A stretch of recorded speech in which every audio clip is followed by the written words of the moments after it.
बच्चों, मैं periodic test जो क्लास 9th का मैथ का हुआ था उसका आंसर लेकर के उपस्थित हूँ।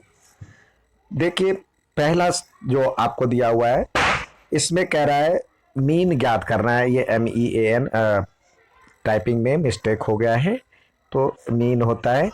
अब इसका माध्य निकालना है यानी मीन निकालना। तो मीन का फॉर्मूला क्या है आप देखेंगे, इस सब का सम यानी 45 प्लस 50 प्लस 40 प्लस 60 प्लस 65। तो 1 2 3 4 5, तो 5 से डिवाइड करेंगे। इस सब का सम जो होता है वो होता है 260 अपॉन में 5। यदि करते हैं तो 52 आता है। तो इसका आंसर सी है।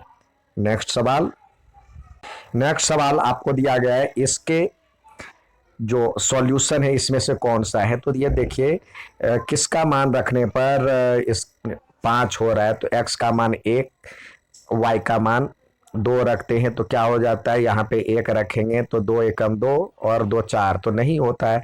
अब ये रखेंगे x के बदले 2, तो ये हो जाएगा 2 गुने 2 प्लस 1 यानी 5। तो ये हो जाएगा, तो यानी ये इसका सही आंसर है। नेक्स्ट पूछता है इसके शून्य यानी जीरोज कौन सा है। तो देखिए, जीरोज के लिए कह रहा है तो ये बराबर में जीरो रख दे, CX plus D equal to zero, यानी शून्य क्या रखने पे x के बदले क्या रखे कि पूरे का मान जीरो हो जाए। तो अब CX बराबर में क्या हो जाएगा, माइनस डी। तो x बराबर में क्या हो जाएगा, माइनस डी बाई सी। तो जो सही आंसर है आपका बी। नेक्स्ट सवाल कहता है इसका वर्ग चिन्ह ज्ञात करना है। तो वर्ग चिन्ह के लिए क्लास मार्क के लिए क्या होता है, दोनों को जोड़ दे और 2 से भाग दे दे, जिससे सॉल्व करेंगे तो 90/2 यानी 90/2। तो ऑप्शन सी। इसमें कहता है मोड क्या है। तो जो सबसे अधिक बार आए, जो सबसे ज्यादा जिसकी फ्रीक्वेंसी है उसे बहुलक या मोड कहते हैं। तो सबसे ज्यादा 3 आए, 2 3 4, 4 बार 3 आया है तो बहुलक इसका 3 हो गया। अब ये कह रहा है इसमें जीरोस ज्ञात करना है। तो इसके शून्य ज्ञात करना है। तो ये 2x माइनस 3 इजकल टू 0 रख दे, तो 2x इजकल टू क्या हो जाएगा, 3। तो x बराबर में 3/2। तो सही आंसर आपका बी है। नेक्स्ट देखते हैं, अगला दिया हुआ है जो कि इसमें इसका माध्यक कौन सा होगा, माध्यिका मीडियन कौन सा होगा। तो ठीक मिडिल में जो है उसको माध्यक कहते हैं। तो देखिए यहाँ कुल कितने, इसको एस पहले यहाँ तो असेंडिंग ऑर्डर में लिखा है, यदि नहीं होता ऐसे तो असेंडिंग या डिसेंडिंग ऑर्डर में लिखते हैं। तो यहाँ पे देखिए 25 27 29 ये सारे असेंडिंग ऑर्डर में ही है। तो इधर से एक कम, इधर से भी इधर से दूसरा कम, दूसरा यहाँ से तीसरा, यहाँ से तीसरा, यहाँ से 32 इसमें बचता है। तो 32 इसका मीडियन हो गया। नेक्स्ट देखते हैं, नेक्स्ट सवाल है यहाँ पे -38 के ऊपर में बार लगा, 0.38 के ऊपर में बार लगा है। तो इसका मतलब है इसको लिखेंगे 38, और जितनी बार डेसिमल के बाद ये बार लगा हुआ है तो उतनी बार 9 लिख देंगे। तो इसका सही आंसर ये है। अब दूसरा अगले में दिया हुआ है इसका AOB का मान ज्ञात करना है। तो ये AOB यानी इसका मान ये रैखिक युग्म हो जाएगा। ये 70 है, तो 70 में क्या जोड़ेंगे तो 180 हो जाएगा, तो 110 डिग्री। जिसका सही आंसर बी है। इसमें कह रहा है जो कि y का मान ज्ञात कीजिए। तो y का मान ये भी रैखिक युग्म हो जाएगा। तो ये 60 है, तो ये दूसरा 120 डिग्री हो जाएगा। यहाँ पे 47 के ऊपर में बार लगा हुआ है, तो यहाँ पे प्रिंट होने में गलत हो गया। तो ये 47/99 इसका सही आंसर 47/99 है। ठीक है, नेक्स्ट सवाल देखते हैं। यहाँ पे यहाँ पे y का मान ज्ञात करने के लिए कह रहा है। तो y जो है यहाँ पे एक्चुअली यहाँ पे y है, ये 60 यहाँ पे है और ये 50 यहाँ पे है इसका। तो इसका y का मान क्या हो जाता है, इसके सम के बराबर। तो ये 110 डिग्री होता है। ये फिगर दिया हुआ है, फिगर में आपको कह रहा है जो कि a का निर्देशांक a यहाँ पे दिया हुआ है। तो a क्या है, 5 और 1। तो इसका सही आंसर सी है। b का निर्देशांक, b का कोऑर्डिनेट क्या है, b यहाँ पे है। तो यह 5 और 5 बचता है, इसका वैल्यू 5 5। तो ये लिखेंगे यहाँ पे, ओरिजिन दिया हुआ है ओ था। नेक्स्ट सवाल देखते हैं।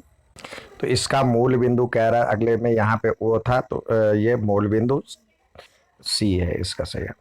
अब अगला सवाल दिया हुआ है, इसमें ए बी सी में इसका आपको एरिया कह रहा है निकालने के लिए, ट्रेंगल ए बी सी का एरिया। तो ट्रेंगल ए बी सी का एरिया क्या होता है, यहाँ पे 90 डिग्री है तो ये बेस इंटू हाइट से भी निकाल सकते हैं, या हेरोन सूत्र से भी निकाल सकते हैं। 1/2 बेस इंटू हाइट, 8 छक 48 का आधा 24 सेंटीमीटर स्क्वायर। अब यहाँ पे कह रहा है ए बी सी डी का क्षेत्रफल ज्ञात कीजिए। तो ये समांतर चतुर्भुज है, समलंब चतुर्भुज। तो समलंब चतुर्भुज का क्या होता है, समांतर भुजाओं का योग। तो 18 10 28 और गुने 6 मल्टीप्लाई बाय 6 का हाफ। तो यदि करेंगे तो ये 3 हो जाएगा, 28 को 3 से करेंगे तो इसका सही आंसर ये होगा।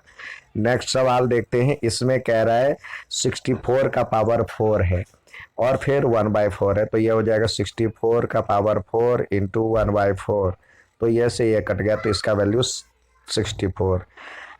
अगला दिया हुआ है 2√3 को √12 से मल्टीप्लाई करेंगे तो 2√3 और इसको √12 से करेंगे तो √12 यानी 2 इंटू √36। तो √36 का वैल्यू 6 हो जाता है, तो 2 इंटू 6, जो सही आंसर आपका ये आएगा बी।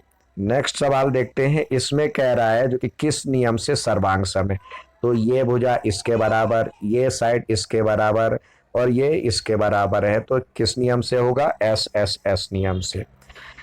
नेक्स्ट दिया हुआ है, इसमें पेरीमीटर आपको कह रहा है ज्ञात करने के लिए। तो पेरीमीटर में क्या होता है, सभी साइड का सम हम निकालेंगे। तो ये क्या हो जाएगा, 8 और 5 13 6, 8 5 13 और 6 19 3 22 और 4 26 सेंटीमीटर। तो इसका सही आंसर 26 सेंटीमीटर हो गया। अब अगला कह रहा है इसमें से कौन सी शांत दशमलव होगी। इसमें कह रहा है इसका कौन सा दशमलव शांत, किसकी दशमलव शांत होगी। तो शांत के लिए नीचे या तो एक नीचे 2 या 5 के रूप में होनी चाहिए। तो यहाँ पे देखे किसका पावर जो हर है ये 5 है, तो इसका शांत होगा, ये अशांत होगा। ठीक है। अब इसका कह रहा है सॉल्यूशन कितने होंगे, 2x plus Y is equal to 5। तो यदि 2 वेरिएबल है तो इसके अनेक हल यानी अनंत हल होते हैं। अब कह रहा है इसमें किस कौन सा अशांत दशमलव होगा, which is non terminating decimal. तो नीचे यदि 5 और 2 होता है तो शांत होता है यानी टर्मिनेटिंग होता है, ये अशांत है। अब अगला पूछ रहा है जो कि ये सर्वांग सम किस रूल से है, कॉन्ग्रुएंस किस रूल से। तो यहाँ 90 डिग्री है तो 90 डिग्री ये साइड है, यह साइड है और ये हाइपोटेन्यूस है। तो आर एच एस सर्वांग समता से ये समरूप है, सर्वांग सम है, यानी आर एच एस कॉन्ग्रुएंसी से। तो इसमें कह रहा है किसका किस समीकरण का ग्राफ एक्स एक्स के पैरेलल होगा, पैरेलल टू एक्स एक्सिस होगा। तो ये एक्स और वाई होता है तो इसके समांतर होगा। यदि वाई इजकल टू कुछ रखेंगे, वाई इजकल टू 2 रखेंगे तो ये एक्स एक्स के समांतर होगा। एक्स बराबर में कुछ रखेंगे तो वाई के समांतर होगा। तो इसका सही आंसर बी है। अब कह रहा है ये एक्स बराबर वाई कौन सा दर्शाता है। तो ये एक्स बराबर वाई दर्शाता है। ठीक है। यहाँ पे पूछ रहा है जो कि क्या छूटा हुआ, तो a प्लस बी का होल क्यू होता है a cube plus B cube plus 3ab into a plus B. तो इसका सही आंसर ये है। नेक्स्ट देखते हैं। अगला दिया हुआ है x बराबर में 3 और y बराबर में 2 रखने पर इसका k का वैल्यू क्या है ज्ञात करने के लिए। तो यहाँ पे रखे 2 और x के बदले हमने रखा, यहाँ पे दिया हुआ है 3 तो 3 और प्लस y बराबर में 2 तो 3 इंटू 2 बराबर में k कह रहा है। तो ये सॉल्व करेंगे तो क्या 2k कह रहा है, यहाँ पे 2k दिया हुआ है 2k। इसको सॉल्व करेंगे तो 6 और 6 12 12 इजकल टू 2k। तो k इजकल टू क्या हो जाएगा, 12/2 यानी 6। इसका सही आंसर 6 जो कि दिया हुआ है ए में। नेक्स्ट सवाल दिया हुआ है, दो अपरिमेय संख्याओं का योग और अंतर, यानी sum of two irrational number and difference of two irrational number is always irrational. ठीक है, ये था आज का एग्जाम जो हुआ था उसका आंसर। से अच्छा लगे तो लाइक और सब्सक्राइब जरूर करें।